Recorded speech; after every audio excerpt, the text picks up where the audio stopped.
Hello दोस्तों, नमस्कार। स्वागत है आप सभी का भारतीय एजुकेशन पॉइंट में। दोस्तों, जैसे कि आप जानते ही हैं, हमने हिंदी के 20 महत्वपूर्ण प्रश्नों की एक सीरीज़ को शुरू किया है और उसी क्रम को आगे बढ़ाते हुए आज हम भाग 13 में चर्चा करने वाले हैं। इस सीरीज़ के भाग 12 आ चुके हैं। तो दोस्तों, अगर आपने नहीं देखा है अभी तक तो एक बार जाकर ज़रूर देखिए। आप अवश्य वहाँ पर कुछ ना कुछ सीखेंगे और आगामी जो एग्ज़ाम है आपका 5 मार्च को कनी सहायक है, उसमें आपको अवश्य ही उससे हेल्प मिलने वाली है।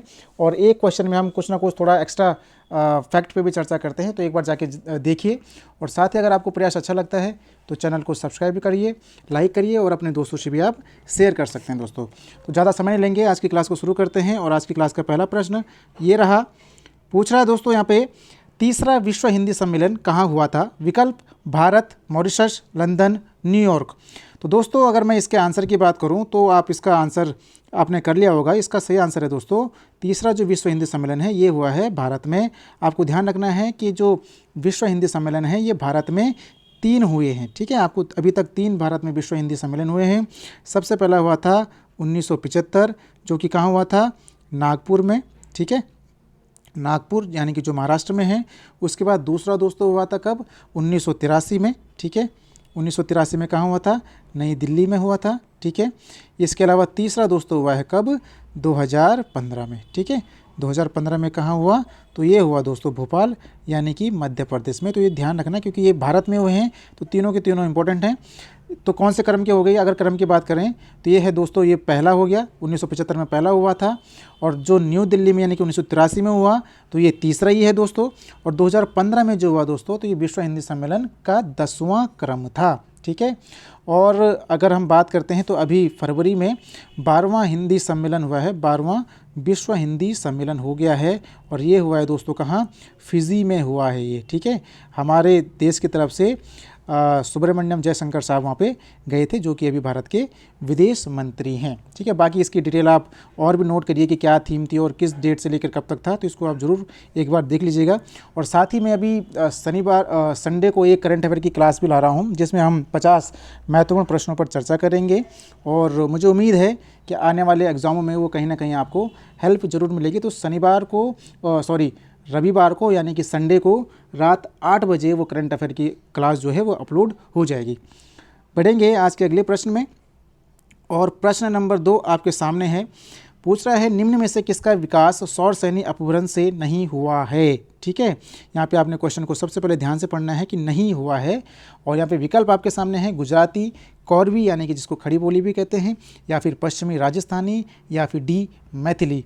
तो दोस्तों, आपको ध्यान रखना है कि जो सौर सैनी अपभ्रंश है, इससे 3 भाषाओं का मुख्य रूप से क्या हुआ है? विकास हुआ है, जिसमें कि हम बात करते हैं कौन कौन सी। एक तो आती हैं जो पश्चिमी हिंदी है, पश्चिमी हिंदी। इसके अलावा गुजराती और राजस्थानी। ठीक है, राजस्थानी हिंदी। ठीक है, राजस्थानी की अगर हम बात करें तो ये हो गया पश्चिमी हिंदी, गुजराती और राजस्थानी जो हैं, इन तीनों का विकास हुआ है सौर सैनी अपभ्रंश से। ठीक है, तो अगर विकल्प आप देखेंगे तो इसमें गुजराती हट जाता है। ठीक है, क्योंकि इसका सौर सैनी अपभ्रंश से हुआ है। इसके अलावा अगर हम बात करते हैं राजस्थानी, इसका भी सौर सैनी अपभ्रंश से हुआ है, इसलिए इसको हम एलिमिनेट कर देंगे। उसके बाद आती है बात मैथिली की और कौरवी की। तो अगर यहाँ पे हम ध्यान देंगे दोस्तों पश्चिमी हिंदी, तो पश्चिमी हिंदी से 5 का विकास हुआ है, जिसमें हम बार बार पढ़ते हैं कौन का? पश्चिम के बाबू ने कन्नौज के कौरवों पर ब्रज फेंके थे। तो यहाँ पे जो कौरव हैं दोस्तों, ये पश्चिमी हिंदी के अंतर्गत आती है, यानी कि कौरवी या खड़ी बोली। तो इस प्रकार दोस्तों ये भी कट हो जाएगा। अब मैथिली की अगर हम बात करते हैं दोस्तों, तो ये किससे बना है? बिहारी हिंदी के अंतर्गत दोस्तों ये भाषा है कौन कौन सी? मैथिली, भोजपुरी और मगही। तो इस प्रकार इस प्रश्न का जो आंसर है ये हो जाएगा विकल्प डी। मैथिली का जो विकास है वो सौर सैनी अपभ्रंश से नहीं हुआ है। बढ़ते हैं अगले प्रश्न में। और प्रश्न नंबर 3 आपके सामने है। पूछ रहा है, डॉक्टर भोलानाथ तिवारी के अनुसार स्वरों की संख्या कितनी है? विकल्प आपके सामने हैं 10, 11, 9 या फिर 13। तो आपको ध्यान रखना है दोस्तों, ये जो आचार्य हैं या डॉक्टर भोलानाथ तिवारी हैं, इनके अनुसार स्वरों की संख्या दोस्तों है 10। ये दोस्तों 11 स्वरों में से जो री स्वर है इसको स्वर नहीं मानते हैं। इस प्रकार इनके अनुसार स्वरों की संख्या 10 हो जाती है। बढ़ेंगे अगले प्रश्न में। और आज का चौथा प्रश्न ये रहा आपकी स्क्रीन पर। पूछ रहा है, य का उच्चारण स्थान कौन सा है? तालु, मूर्धा, दंत्या, ओष्ठ्या। तो दोस्तों आपको पता ही है कि हमारे जो वर्णमाला है उसमें अगर हम बात करें तो चा वर्ग आता है आपके तालु में, ठीक है, मूर्धा में आता है आपका टा वर्ग, दंत्य में आता है आपका ता वर्ग और ओष्ठ में आता है आपका पा वर्ग, ठीक है। लेकिन अगर हम बात करते हैं या की, तो या का जो उच्चारण स्थान आता है दोस्तों, ये किस में आता है, ये भी आता है तालु में, ठीक है। यानी कि चा के अलावा और अगर इसमें और हम देखें तो एक ई इसमें आता है, इसके अलावा ये स इसमें आता है और इसके अलावा या इसमें आता है और ज्ञा भी तालु में ही आता है। तो केवल चा वर्ग में, चा वर्ग ही तालु में नहीं आता, उसके साथ ये भी तालु में ही आते हैं, ठीक है। तो इसको ध्यान रखिए, या का उच्चारण स्थान जो है ये तालु है, ठीक है। बढ़ेंगे पांचवें प्रश्न में। ज़्यादा समय नहीं लगाऊंगा दोस्तों, क्योंकि फिर समय की पाबंदियां हैं और फिर ज़्यादा लेंथी भी हो जाती है वीडियो, तो इसलिए फटाफट से अपना रिवीजन करिए और इसको हम बोलेंगे क्या कि थोड़ा बहुत आप समझ पाएँ तो समझिए भी साथ में। पांचवा प्रश्न पूछ रहे दोस्तों, संज्ञा, सर्वनाम तथा विशेषण शब्दों के अंत में लगने वाले प्रत्यय क्या कहलाते हैं। यहाँ पे विकल्प आपके सामने है, कृत प्रत्यय, तद्वित प्रत्यय, कृदंत प्रत्यय या फिर तद्वितांत प्रत्यय। तो दोस्तों इसको मुझे उम्मीद है आपने इसका आंसर कर लिया होगा। तो आपको सिंपल ध्यान रखना है, संज्ञा, सर्वनाम तथा विशेषण शब्दों के अंत में लगने वाले प्रत्यय दोस्तों क्या कहलाते हैं, तद्वित प्रत्यय कहलाते हैं, ठीक है। आपको पता है कि प्रत्यय दो प्रकार के होते हैं, कृत प्रत्यय और तद्वित प्रत्यय, ठीक है। जो क्रिया शब्दों के अंत में लगते हैं वो कृत प्रत्यय हो जाते हैं, जो संज्ञा, सर्वनाम और विशेषण शब्दों के अंत में लगते हैं वो तद्वित प्रत्यय हो जाते हैं। और कृत प्रत्ययों से बनने वाले शब्द को दोस्तों हम क्या बोलते हैं, कृदंत बोलते हैं। इसको हम प्रत्यय नहीं बोलेंगे, कृदंत शब्द बोलेंगे। और तद्वित प्रत्यय से बनने वाले शब्द जो बनते हैं उनको हम क्या बोलेंगे, तद्वितांत बोलते हैं। तो इतना आप ध्यान रखेंगे। तो कृत प्रत्यय की अगर हम बात करते हैं, जैसे कि कृत प्रत्यय की अगर हम उदाहरण की बात करें तो जैसे है लिखना, एक क्रिया है, ठीक है, लिखना या लेख आप इसको लिखो, ठीक है। और इसमें अगर क्या बन जाएगा, आवट, आवट इसमें प्रत्यय लग जाएगा तो ये बन जाता है दोस्तों लिखावट। क्या बन जाएगा, लिखावट। तो इसमें हमने क्या देखा कि ये तो मूल शब्द हो गया, मूल शब्द में लगा प्रत्यय, क्या, ये तो हो गया क्रिया, ठीक है। लिखना एक प्रकार की क्रिया है, इसमें प्रत्यय लगा आवट और ये बन गया लिखावट। तो हमें ध्यान रखना है, ये हो गया क्रिया, इसके पीछे प्रत्यय लगा तो ये कौन सा प्रत्यय हो गया, कृत प्रत्यय हो गया, क्योंकि ये क्रिया पे लगा है। और उसके बाद जो शब्द बन गया लिखावट, तो लिखावट वाला जो शब्द बन जाएगा, यानी कि क्रिया से बनने, क्रिया के पीछे जो प्रत्यय लगेगा उसके बाद जो शब्द बनेगा उसको हम क्या बोलेंगे, कृदंत बोलेंगे, ठीक है। ये विकल्प मैंने प्रत्यय लिख दिया है लेकिन प्रत्यय नहीं हो गया, ये हो जाएगा कृदंत शब्द, ये हो जाएगा, ठीक है। इसी प्रकार अगर हम संज्ञा सर्वनाम की बात करते हैं तो जैसे एक शब्द है क्या, वीर, ये संज्ञा शब्द है, इसमें ये प्रत्यय लग गया, त्व प्रत्यय लग गया, तो ये संज्ञा में प्रत्यय लग रहा है, तो ये कौन सा प्रत्यय हो गया, ये हो गया तद्वित प्रत्यय। और इस पूरे से शब्द बन गया क्या, वीरत्व, इसको हम क्या बोलेंगे, ये है कौन सा, तद्वितांत शब्द, ये हो गया है। उम्मीद करता हूँ आपको समझ में आया होगा। और हम बढ़ेंगे अब छठे प्रश्न की ओर। सिंपल सा प्रश्न है दोस्तों, निम्नलिखित में योग रूढ़ शब्द कौन सा है, ठीक है। तो हमने देखा है कि तीन प्रकार के शब्द हम बार बार देखते हैं, कौन कौन से, रूढ़, यौगिक और योग रूढ़, ठीक है। तो जो रूढ़ शब्द होते हैं जिनके हम सार्थक खंड नहीं कर पाते वो हो जाते हैं क्या, रूढ़ शब्द, ठीक है। जैसे कि रात हो गया तो ये रूढ़ शब्द, इसके हम सार्थक खंड नहीं कर पाएंगे, रा या फिर ता, इन दोनों के कोई अर्थ नहीं निकलेंगे, ठीक है। इस प्रकार अगर हम देखें तो जिन शब्दों के हम सार्थक खंड कर लेते हैं, ठीक है, उनको हम बोलते हैं क्या, यौगिक शब्द, ठीक है। तो जैसे ये दूध वाला हो गया, दूध वाला, दूध वाला, ठीक है, ये दो शब्दों से मिलकर बना है, ठीक है। तो यहाँ इसके भी दूध अलग अर्थ हो गया, वाला का मतलब जो उसका काम कर रहा है, तो ये इन दोनों के अपने अर्थ हो गए। यहाँ पे जो लंबोदर है दोस्तों, ये एक योगरूढ़ शब्द है। यहाँ पे हमने क्या देखा योगरूढ़ में, कि जिनके हम सार्थक खंड तो कर पाते हैं लेकिन उसका सामान्य अर्थ नहीं लेते हैं, क्या कर देते हैं, क्या कर देते हैं, एक विशेष अर्थ में उसका अर्थ समझते हैं, ठीक है। तो लंबा उदर, मतलब लंबा का मतलब लंबा होता है, उदर का मतलब पेट होता है, यानी कि लंबा पेट। और लंबा पेट किसका होता है, गणेश का। तो ये पर्टिकुलर किसके लिए यूज होता है, गणेश के लिए होता है। इसलिए दोस्तों ये हो जाता है योग रूढ़ शब्द। सात भी एक रूढ़ शब्द है, क्योंकि सात को अब तोड़ेंगे तो कोई अर्थ नहीं निकलेगा, इसलिए वो रूढ़ शब्द हो जाएगा। जो यहाँ पे योग रूढ़ शब्द है दोस्तों, ये और बहुव्रीहि एक ही हो गया। आप बहुव्रीहि को और योग रूढ़ शब्द को एक ही समझ सकते हैं, ठीक है। इनके सेम एग्जाम्पल होते हैं। प्रश्न नंबर 7 की ओर बढ़ते हैं। यहाँ पे पूछ रहा है दोस्तों, यह ताले की चाबी है, वाक्य में कारक पहचानिए। कर्ता कारक, संप्रदान कारक, अपादान कारक, करण कारक। दोस्तों ये प्रश्न जो हैं ये किसी न किसी एग्ज़ाम में आ चुके हैं, तो इनको आप ध्यान से देखिए।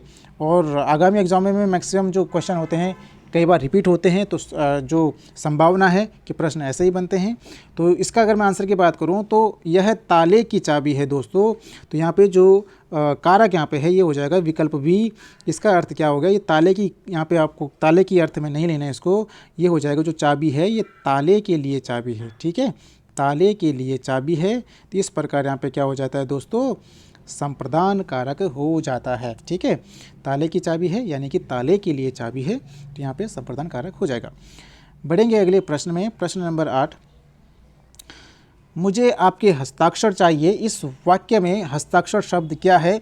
विकल्प हैं एक वचन, नित्य बहुवचन, बहुवचन या नित्य एक वचन। तो यहाँ पे आपको ज़्यादा टेंशन नहीं लेनी है, लेकिन इंपॉर्टेंट है। अगर इसी प्रकार से क्लोज आपके सामने ऑप्शन आ जाते हैं तो जब पेपर हॉल में आप बैठे रहते हैं वहाँ पे फिर क्या होता है, डर लगता है कि अब क्या चुन लूँ यहाँ पे, ठीक है। तो इसलिए आपको डाउट क्लियर करना है। यहाँ पे मुझे आपके हस्ताक्षर चाहिए, तो जो ये हस्ताक्षर शब्द है दोस्तों ये नित्य बहुवचन में ही यूज़ होता है, यानी कि नित्य बहुवचन में प्रयोग होता है।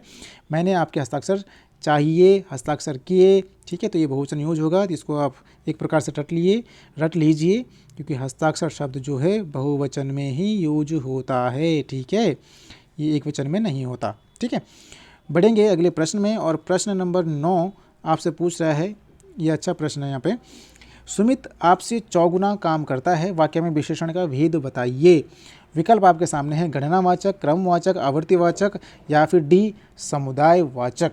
अगर आप अभी जब मैं प्रीमियर करता हूँ वीडियो को उसी टाइम पे देख रहे हैं तो यहाँ पे आपके पास ज़्यादा समय नहीं है, लेकिन अब जब बाद में वीडियो को देखते हैं तो आप वीडियो को रोक के आंसर ज़रूर करिएगा, ठीक है।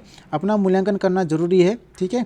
और इसका सही आंसर यहाँ पे दोस्तों है आवर्तीवाचक, यहाँ पे विशेषण का भेद हो जाएगा। इसमें मैं थोड़ा सा मैंने डिटेल आपको बता देता हूँ, मैंने लिखा है तो आप इसको समझिए। आप सिंपल सा समझिए दोस्तों कि विशेषण के मुख्यतः 4 भेद होते हैं, जिसमें हम बात करते हैं क्या, गुणवाचक, संख्यावाचक, परिमाणवाचक और सार्वनामिक विशेषण या फिर संकेतवाचक, एक ही बात हो जाती है, ठीक है। तो सार्वनामक और संकेतवाचक एक ही बात है। इसमें जो मेन यहाँ पे पूछा जा रहा है संख्यावाचक की मैं बात करता हूँ, तो संख्यावाचक विशेषण के 2 भेद होते हैं। कौन कौन से, निश्चित संख्यावाचक और अनिश्चित संख्यावाचक। अब जो निश्चित संख्यावाचक है दोस्तों इसके भी प्रयोग के आधार पर 5 भेद हो जाते हैं इसके, ठीक है। ये थोड़ा डिटेल में हो गया है। तो जो निश्चित संख्यावाचक है इसके प्रयोग के आधार पर 5 भेद होते हैं। पहला है गणनावाचक, ठीक है। अब यहाँ पे गणनावाचक के भी 2 भेद हो जाते हैं। जैसे पूर्णांक बोधक, पूर्णांक का मतलब क्या होगा, जो पूरे हैं, जैसे 1 2 3 4, जैसे उदाहरण में मैंने लिख दिया यहाँ पे कि 2 लोग शतरंज खेल रहे हैं, तो ये एक पूर्णांक है। ये जो 2 है यहाँ पे पूरा अंक है, ठीक है, आधा अंक नहीं है। उसी प्रकार गणनावाचक का दूसरा जो भेद है अपूर्णांक बोधक, यानी कि जो आधा है, पूर्ण नहीं है, जैसे आधा, सवा आदि। जिसका एग्जाम्पल अगर हम देंगे तो 2.5 रुपये की पेन, 1.25 रुपया, ठीक है। तो इस प्रकार से जो होगा ये अपूर्णांक बोधक होगा, लेकिन ये दोनों के दोनों किसके अंतर्गत आएंगे, गणनावाचक विशेषण के अंतर्गत आएंगे। इस प्रकार जो निश्चित संख्यावाचक है इसका दूसरा भेद होता है क्या, क्रमवाचक। क्रम में हम देखते हैं कि पहला, दूसरा, तीसरा, चौथा। कहीं पे इस प्रकार से पूछा जाए कि मेरा जैसे कोई लगाया हम कनिष्ठ सहायक में क्या था, तीसरा रैंक था, तो ये एक क्रमवाचक विशेषण का उदाहरण है, ठीक है। आवृत्तिवाचक में अगर हम बात करते हैं तो जब आवृत्ति हो जाती है किसी चीज़ की, जैसे दूना, तिगुना, चौगुना, 5 गुना, ये जहाँ पे आएंगे तो वहाँ पे आप क्या करेंगे, आवृत्तिवाचक विशेषण को छांटेंगे, ठीक है। फिर आता है समुदायवाचक या समूहवाचक, जहाँ पे जैसे आएगा दोनों, तीनों, चारों, एक समूह की बात हो रही है कि चारों के चारों इधर आ जाओ, दोनों के दोनों उधर जाओ, तो ये एक समूह की बात हो रही है, ठीक है। इसके बाद आता है लास्ट यहाँ पे प्रत्येक बोधक, यानी कि जैसे कि एक एक हो गया, हर एक हो गया, प्रत्येक हो गया। जब हम एक एक करके एक एक की बात करने लग जाते हैं, प्रति इंसान की बात करने लग जाते हैं, वहाँ पे दोस्तों होता है प्रत्येक बोधक। जैसे उदाहरण में यहाँ पे लिखा हुआ है कि एक एक करके आओ, या फिर हर एक के पास मोबाइल है, तो यहाँ पे प्रति व्यक्ति की बात हो रही है। तो इस प्रकार इसमें प्रत्येक बोधक हो जाएगा। और इसका अगर आपको स्क्रीनशॉट लेना है तो एक बार ले लीजिए और एक बार खुद समझिए इसको और फिर आगे बढ़िएगा। बढ़ेंगे अगले प्रश्न में, और 10वां प्रश्न, भाववाच्य में किस क्रिया का प्रयोग किया जाता है। भाववाच्य में किस क्रिया का प्रयोग किया जाता है, तो आपको ध्यान रखना है कि हमने अभी 3 यहाँ पे क्या पढ़े थे, 3 वाच्य पढ़े थे। कर्तृवाच्य क्या पढ़े थे, कर्तृवाच्य जिसमें कर्ता की प्रधानता होती है, कर्मवाच्य जिसमें कर्म की प्रधानता होती है, और भाव जिसमें कर्म और कर्तृ की कोई प्रधानता नहीं होती। जिस वाक्य में किसी भाव का बोध हमें होता है वहाँ पे भाववाच्य हो जाता है। अब आपको ध्यान रखना है कि जो कर्तृवाच्य है दोस्तों, उसमें सकर्मक और अकर्मक दोनों क्रियाएं होती हैं। सकर्मक और अकर्मक दोनों क्रियाएं हो सकती हैं या होती हैं।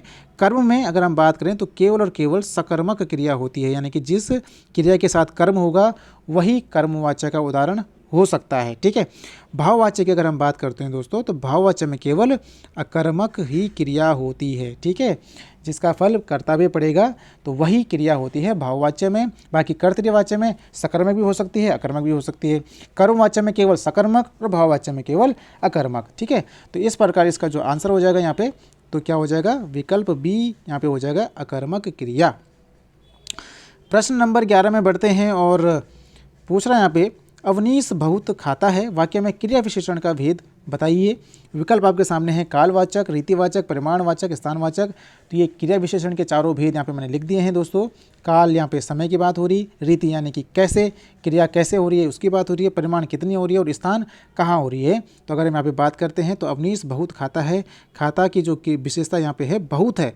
तब बहुत एक दोस्तों परिमाणवाचक की बात हो रही है कि क्रिया कितनी हो रही है, तो परिमाणवाचक में आएगा कितनी हो रही है। ठीक है। क्रिया की विशेषता कितनी हो रही है कौन बताएगा, तो ये परिमाण बताएगा। क्रिया की विशेषता ये कहाँ हो रही है कौन बताएगा, रीतिवाचक बताएगा। कब हो रही है क्रिया, कालवाचक बताएगा। और कहाँ हो रही है ये बताएगा दोस्तों कब, स्थानवाचक बताएगा। ठीक है। बढ़ेंगे अगले प्रश्न में और प्रश्न नंबर 12वां आपके सामने पूछ रहा है, राम और श्याम क्रिकेट खेलते हैं, रचना के आधार पर वाक्य का भेद बताइए। सरल, संयुक्त, मिश्र या फिर संकेतवाचक। तो दोस्तों यहाँ पे अगर हम देखेंगे हमने क्या पढ़ा था, सरल वाक्य में हमने अगर बात करते हैं तो हमने रचना के आधार पर वाक्य देखे थे 3 प्रकार के, सरल, संयुक्त और क्या, मिश्र वाक्य। ठीक है। सरल वाक्य क्या देखे हमने, जिस वाक्य में एक उद्देश्य हो और एक ही विधेय हो वहाँ पे क्या हो जाता है, सरल वाक्य हो जाता है। और जहाँ पर 2 सरल वाक्य मिल के आ जाते हैं और वो किसी समुच्चय बोधक से अलग होते हैं वो संयुक्त वाक्य होते हैं। मिश्र वाक्य में हमने देखा कि जहाँ पर एक मुख्य उपवाक्य होता है और बाकी जो वाक्य का पार्ट है वो उसी उपवाक्य पर, मुख्य उपवाक्य पर निर्भर रहता है, वहाँ पे हम मिश्र वाक्य को देखते हैं। तो यहाँ पे अगर हम देखते हैं दोस्तों, यहाँ पे जो राम और श्याम हैं यहाँ पे एक ही उद्देश्य है। ठीक है।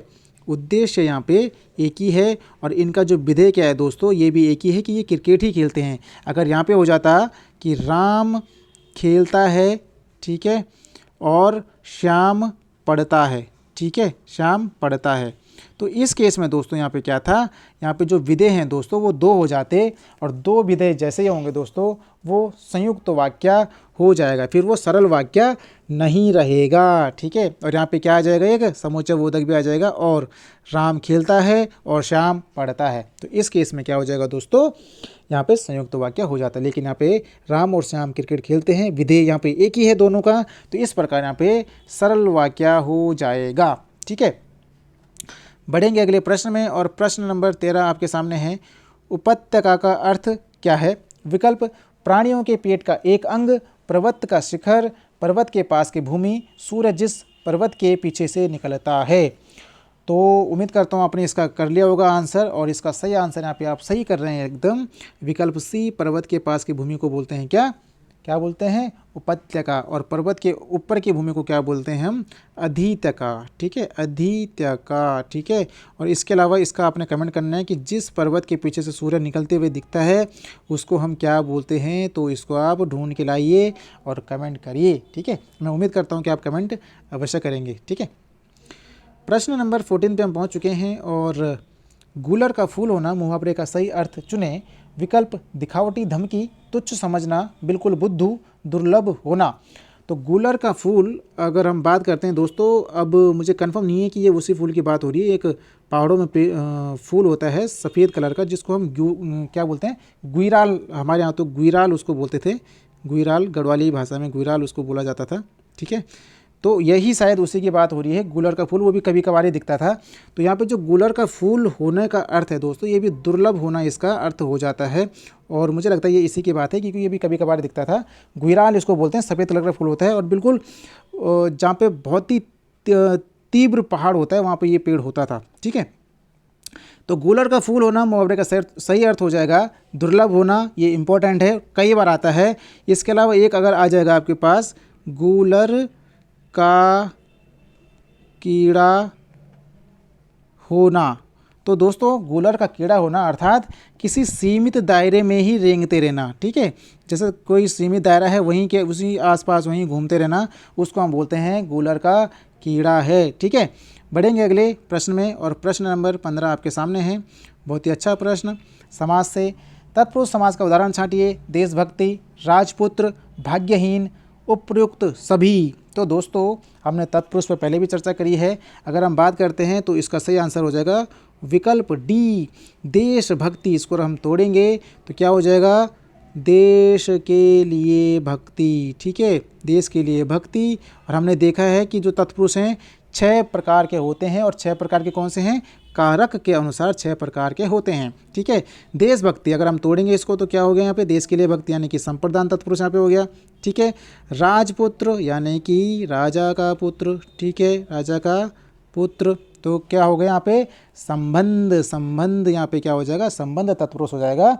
राजा का पुत्र, संबंध है राजा और पुत्र के बीच में। यहाँ पे विभक्ति चिन्ह भी आप देख रहे हैं क्या है, का है, और संबंध की विभक्ति क्या है, का की के, नानी ने, रारी रे, ठीक है, आपको याद हो गया।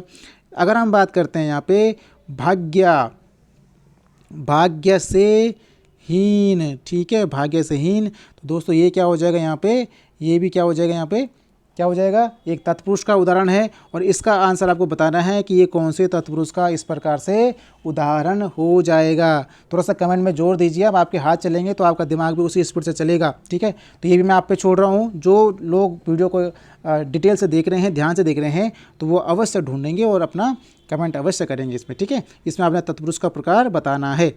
बढ़ेंगे अगले प्रश्न में और प्रश्न नंबर 16 आपके सामने है। पूछ रहा है निम्न में शुद्ध वर्तनी है, विकल्प प्रदर्शनी। अब यहाँ पे वर्तनी का शब्द है तो मैं बोलने से नहीं चल पाएगा काम, आपको देखना पड़ेगा।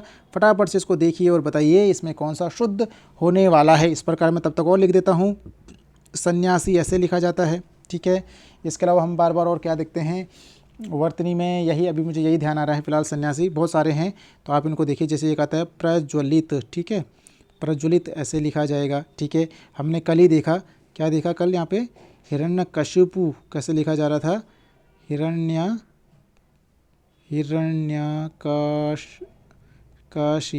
ठीक है, हिरण्यकशिपु ऐसा लिखा जाएगा, हिरण्यकशिपु। तो अगर मैं इसकी बात करूं तो इसका सही आंसर है दोस्तों विकल्प ए, प्रदर्शनी ऐसे लिखा जाता है। इनको आप भूल जाइए, प्रदर्शनी को बार बार लिखिए, तब आपकी प्रैक्टिस हो जाएगी। ये मान के चलिए कनिष्ठ के पेपर में मुझे लगता है 2 क्वेश्चन तो वर्तनी से रहेंगे ही रहेंगे, ऐसा मेरा अनुमान है। अब रहेंगे नहीं रहेंगे इस बात की गारंटी नहीं है। प्रश्न नंबर 17, तुरंत दान महाकल्याण लोकोक्ति का सही अर्थ है। विकल्प दान करने में विलंब न करें, दान करने के लिए विचार विमर्श न करें, दान करने के लिए अपनी आय न देखें, जो कार्य करना हो उसे तुरंत कर देना चाहिए। जैसे कि आपने अभी तक वीडियो को लाइक नहीं करा, आप तुरंत कर दीजिए और तुरंत दान महाकल्याण हो जाएगा। तो अगर मैं इसके आंसर की बात करूं दोस्तों, तो जो कार्य करना हो उसको तुरंत कर देना चाहिए। ये नहीं कि वीडियो के अंत में ही लाइक करेंगे, अभी समय है, तुरंत करो और आगे बढ़ो। तो तुरंत दान महाकल्याण, यह आपने बचपन से सुना होगा, जो कार्य करना हो तुरंत कर देना चाहिए, ठीक है। प्रश्न नंबर 18 की ओर बढ़ते हैं। यहाँ पे पूछ रहा है विलोम शब्द यहाँ पे है, मसृण शब्द का विलोम शब्द क्या होगा, कम, रुक्ष, गाफिल या फिर साबुत, ठीक है। साबुत आपने बहुत बार सुना होगा, ये पहाड़ में ज़्यादा यूज होता है। साबुत का मतलब पूरा, ठीक है। वैसे हिंदी में भी यूज होने लग गया, ये यूज होता ही है, साबुत साबुत होता ही है हिंदी में यूज, ठीक है। तो यहाँ पे अगर मैं बात करूँ मसृण का जो विलोम हो जाता है दोस्तों, ये होता है रुक्ष, और ये भी कई बार पूछा गया प्रश्न है। और अगर आपने विलोम शब्दों को देखना है तो मैंने 50 विलोम शब्दों की एक वीडियो बना रखी है, एक बार जाकर जरूर देखिए। वहाँ पे हमने उनके अर्थों को भी डिस्कस किया है, एक बार जाके जरूर देखिए, आपको अवश्य वहाँ पे कुछ ना कुछ सीखने को मिलेगा। और 50 विलोम शब्द आपको हमेशा के लिए याद हो जाएंगे, ऐसा मुझे विश्वास है, अगर आप ध्यान से देखेंगे तो। प्रश्न नंबर 19 की ओर बढ़ते हैं और बहुत ही अच्छा प्रश्न आपके सामने है। पूछ रहा है निम्न में कौन सा शब्द कनक का समानार्थी नहीं है। यहाँ पे नहीं है पे फोकस करना है। विकल्प हैं सोना, मक्का, धतूरा, गेहूँ। तो आपको पता है कि आपने ये जो कनक कनक यानी कि बार बार आपने पढ़ा है, यमक अलंकार का उदाहरण है कनक कनक, जिसका अर्थ क्या होता है, सोना होता है, तो हमें पता है। अब मक्का होगा कि नहीं होगा, धतूरा है कि नहीं है, गेहूँ है कि नहीं है। तो दोस्तों आप बिल्कुल सही सोच रहे हैं। यहाँ पे गेहूँ भी किसका, सूर्य का कनक का है, धतूरा भी है, लेकिन मक्का यहाँ पे नहीं है। तो इसका क्या आंसर हो जाएगा यहाँ पे, जो कनक का समानार्थी नहीं है, मक्का नहीं है। ठीक है, बाकी सोना भी है, धतूरा भी है और गेहूँ भी है। ठीक है, उम्मीद करता हूँ आपको याद हो गया होगा। और बढ़ते हैं 20वें प्रश्न की ओर। और आपके लिए कमेंट करने के लिए एक प्रश्न है, तो उसको सुनते हुए अवश्य जाना दोस्तों, भागिएगा मत। बारात शब्द का तत्सम रूप क्या होने वाला है? ठीक है, वरती, बारात, बारात, वरयात्रा। तो फटाफट से इसका आंसर करिए, क्या इसका आप तत्सम रूप करेंगे? इसका मतलब क्या है? जो बारात शब्द है ये एक तद्भव शब्द है। ठीक है, और ये किससे बना है? तो ये बना है किससे बना है भाई? तो ये वर यात्रा से बनकर आया है। और वर यात्रा का अच्छा नाम था, धीरे धीरे ये बारात हो गया है। और जिस हिसाब से बेरोज़गारी बढ़ रही है, ये बारात का पता नहीं अभी और क्या क्या होगा, पता नहीं। तो इसका आंसर वर यात्रा होता है। और बढ़ेंगे अगले आपके होमवर्क की ओर। और यहाँ पे पूछ रहा है दोस्तों, जयशंकर प्रसाद का अधूरा उपन्यास कौन सा है? तो इसका आंसर आप चाहे आपको पता है तो लिखिए या फिर ढूंढिए और इसका आंसर कमेंट करिए। बाकी 2 क्वेश्चन मैंने आपको बीच में भी दिए हैं काम करने के लिए, तो थोड़ा सा प्रयास करिए और ढूंढिए। और अगर आपको मिल जाता है तो कमेंट करिए, नहीं मिलता तो फिर आप मुझे बताइए, मैं आपको फिर कमेंट कर दूंगा। बाकी आज की क्लास का अंत करते हैं दोस्तों, और मिलेंगे भाग 15 में। और संडे को आएगी करंट अफेयर की क्लास 50 महत्वपूर्ण प्रश्नों के साथ। तो उसके लिए तैयार रहिए, कमर कस लीजिए। और मेरा प्रयास ये रहेगा कि उससे पहले आप उन करंट अफेयर को थोड़ा सा देख लें और क्या रिवीजन आपका फिर संडे को हो जाए।